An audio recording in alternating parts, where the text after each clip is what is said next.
جی السلام علیکم ورحمۃ اللہ وبرکاتہ۔ سامعین محترم، میں ہوں قاری محمد اظہر اور آپ دیکھ رہے ہیں میرا یوٹیوب چینل۔ آج ہم خواب کے اندر بادام دیکھنے کی یا مغز بادام دیکھنے کی تعبیر کو بیان کریں گے۔ حضرت علامہ ابن سیرین رحمۃ اللہ نے فرمایا ہے کہ اگر کوئی شخص خواب کے اندر بادام دیکھتا ہے تو اس کی تعبیر میں جو دلیل ہے وہ یہ ہے کہ اللہ رب العزت اس کو نعمت اور روزی عطا فرمائے گا، لیکن اس میں مشقت اور جھگڑے کی طرف اشارہ بھی ہے، یعنی جو اس کو روزی ملے گی اس میں جھگڑا اور مشقت اٹھانی پڑ جا سکتی ہے۔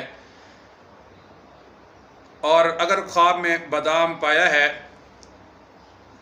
تو اس کی تعبیر میں حضرت علامہ ابن سیرین رحمۃ اللہ نے لکھا ہے کہ اللہ رب العزت اس کو نعمت اور روزی عطا فرمائیں گے، لیکن محنت سے ملے گی، اس کو محنت کرنی پڑے گی، اللہ رب العزت اس کے لیے آسانیاں پیدا فرما دے گی، اس کی محنت ضائع نہیں ہوگی۔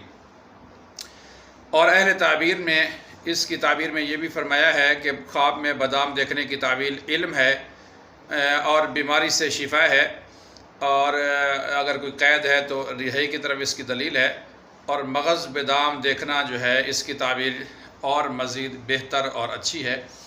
اگر میری یہ ویڈیو اچھی لگے مجھے ضرور سپورٹ کریں۔ ملتے ہیں اگلی ویڈیو کے ساتھ۔ السلام علیکم ورحمۃ اللہ وبرکاتہ۔